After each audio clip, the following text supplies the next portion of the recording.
right, gotta say, diving into this one's got me pretty hyped. Sawmill operator. Huh. That's different. You usually don't hear folks aiming for that kind of gig.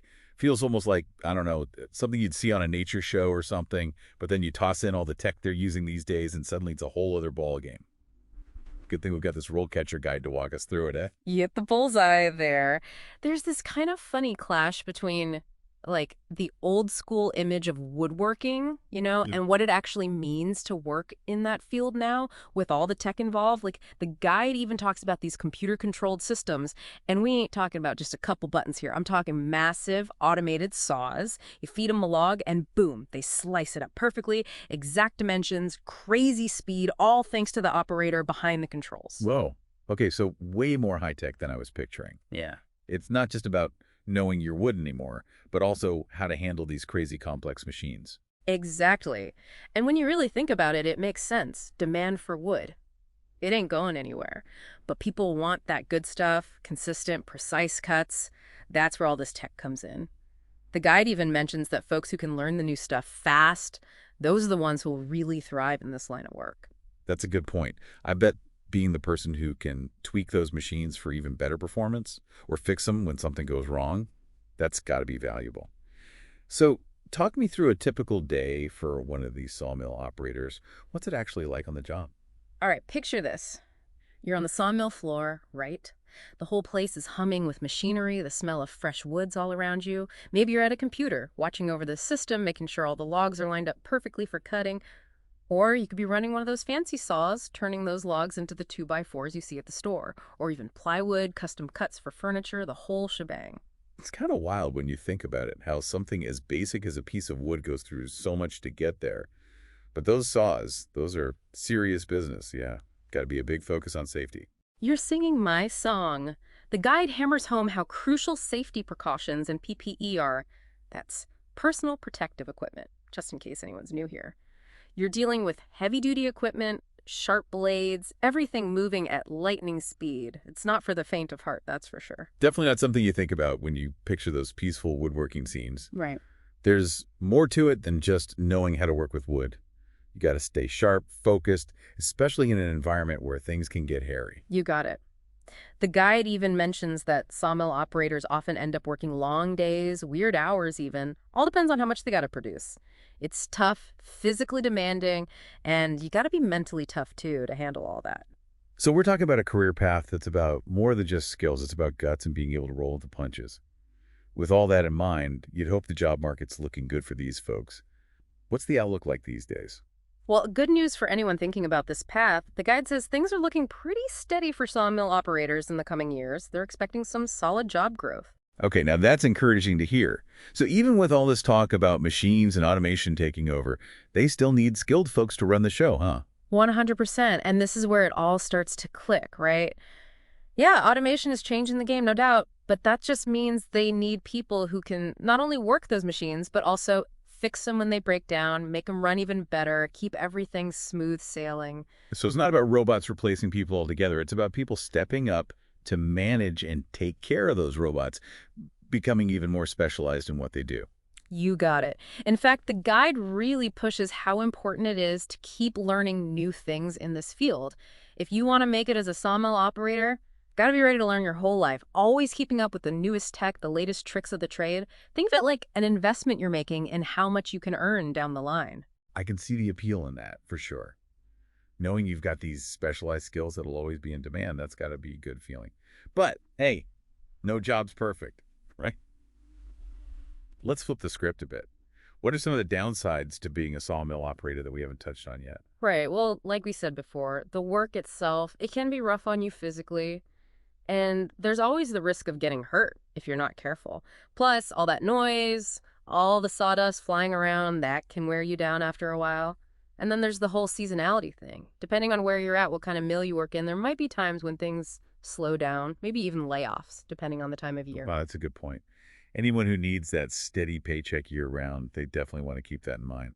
So sounds like you really got to weigh those pros and cons, figure out what matters most to you.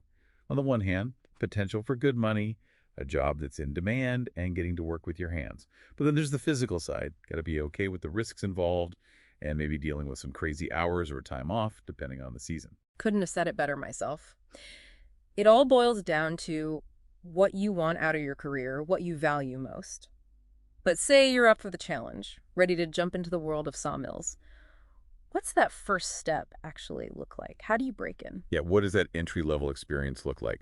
Do you need years of carpentry under your belt just to get your foot in the door? Actually, the guide makes it seem like most places, for entry-level roles, they don't expect you to know everything right off the bat. Most of the time, high school diploma is all you need. Think of it like starting at the bottom and working your way up, proving yourself. Okay, so no need to be a master sawyer on day one. What kind of stuff would someone in an entry-level position actually be doing? The guide paints a picture of someone who's hungry to learn, probably shadowing the more experienced folks, lending a hand with different parts of the process, and most importantly, keeping safety top of mind, always. So lots of hands-on learning, watching the pros, really getting a feel for how things work in a sawmill. You got it. And even though you might not need a fancy degree beyond high school for those starting roles, they really emphasize learning as you go, building up your skills. So even early on, you might find yourself taking some courses, going to workshops, or getting certified on certain machines. So it's less about having a piece of paper that says you're qualified and more about showing them you're eager to learn, adapt, and keep getting better over time. Exactly. It's a field where what you've actually done, your experience, that's what really matters. But it's not just about clocking in and out. Got to be proactive, looking for ways to grow. The guide actually highlights a few key things for aspiring sawmill operators to climb that ladder. Okay, lay it on me. What are those insider tips? First things first, got to master the basics, right? Become a pro with all the different saws and equipment, knowing how to grade lumber, how to fix common problems that pop up. Basically, become the go-to person on the sawmill floor, the one they can always count on to get things done. Bingo. But here's where it gets interesting. The guide also says networking is key, building those connections within the industry. Makes sense, especially in a field like this. Word of mouth, knowing the right people, that's got to count for something. Absolutely. Going to industry events, joining those trade groups, even just making an effort to chat with the folks who've been doing it longer than you, it all helps you build your network, pick up some wisdom from the veterans. It's like building your own personal team of mentors, people who can show you the ropes, share their experiences, maybe even open some doors for you down the line. Exactly. And lastly, the guide talks about how important it is to showcase what you can do, let your passion for the work shine through. How do you mean? What kind of showcasing are we talking about here? Could be something as simple as keeping a record of projects you've worked on or highlighting the improvements you've made in the sawmill process. Maybe you found a way to make a cutting pattern more efficient or streamlined a task. Writing that stuff down, showing you're taking initiative, that can make you stand out when it's time for a promotion. I like that. It's about going the extra mile, not just doing the bare minimum, but actively looking for ways to do things better, shake things up a bit. Exactly. And this is where RoleCatcher's platform comes in clutch. They don't just give you information, they give you the tools, the resources to actually land that job and build a real career. Okay, let's dive into that. Yeah. We've talked about their career guide, but what else does RoleCatcher offer that could help someone interested in becoming a sawmill operator? Well, for starters, their job search function, it's in a whole other league compared to those regular job boards. It's not just about seeing a bunch of random listings, it's about connecting you with the right opportunities. Their platform talks to a ton of industry-specific job boards, so you're finding openings specifically for sawmill operators right in your area. No more wasting time on those generic job ads that don't even match what you're looking for. That's huge. You said it. And speaking of saving time, their CV analysis tool, that's a game changer. Upload your CV, their AI looks it over, compares it to the specific requirements in the job descriptions you're interested in, tells you what's up. Hold on, it does what now? That's incredible. It's like having your own career coach telling you exactly what to highlight, what to focus on to catch the hiring manager's eye. You got it. It even points out any skills gaps you might have so you can address them head on. And then there's the interview prep. This is where RoleCatcher goes above and beyond. They've got this gigantic library of interview questions, I'm talking thousands, all tailored to different industries and roles, including, sawmill operator. So instead of walking into an interview feeling like a deer in headlights, you can strut in there feeling confident, ready to handle whatever they throw at you. Precisely. And it's not just about memorizing the right answers. It's about understanding what employers are really looking for, how to showcase your skills and experience in a way that resonates with them. Man, that's game-changing stuff. And to top it all off, you said they even have AI-powered practice interviews. Tell me more about that. It's wild. Basically, you get to practice your interview skills with an AI coach right there on your phone or computer. You record yourself answering common interview questions, and the AI analyzes everything, how you sound, what you say, all of it. Then it gives you personalized feedback. Wow, talk about having an ace up your sleeve. It's amazing how technology can help even the playing field, you know? Anyone who's willing to put in the work can really boost their chances of landing that dream job. That's what RoleCatcher is all about, really. Giving folks the info and the tools they need to navigate this crazy job market.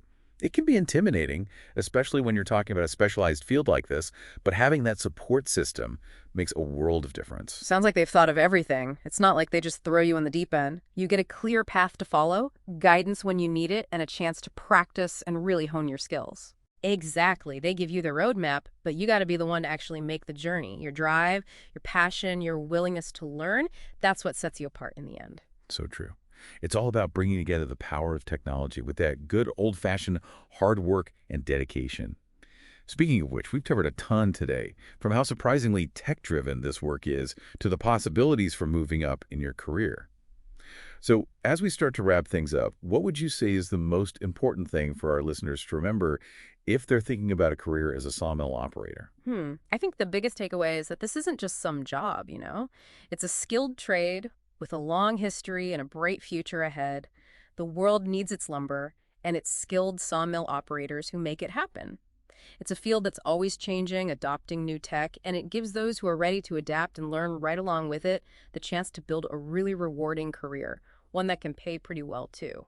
Couldn't agree more. And hey, with platforms like RoleCatcher out there, providing the tools and resources every step of the way, that journey from dreaming of becoming a sawmill operator to actually being one, it doesn't seem so daunting anymore. You got that right. It's about combining that traditional know-how with cutting-edge technology, and that's exciting stuff for anyone who wants to work with their hands and knows their skills are always going to be in demand. For sure. Now, before we call it a day, I always like to leave our listeners with something to think about. We talk a lot about how important specialized skills are in this field. So here's a question for everyone out there.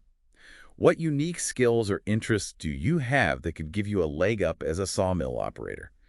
Maybe you're a tech whiz who loves figuring out how machines tick, or maybe you're an artist with a knack for detail and precision.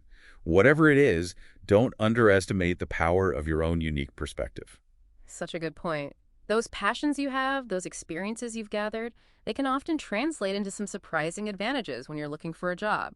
Don't be afraid to let that unique side shine through. I'm with you on that. And on that note, we'll wrap up our deep dive into the world of sawmill operators. Remember, the future belongs to those who are brave enough to chase their passions and smart enough to find the tools that'll help them get there. Until next time, everyone.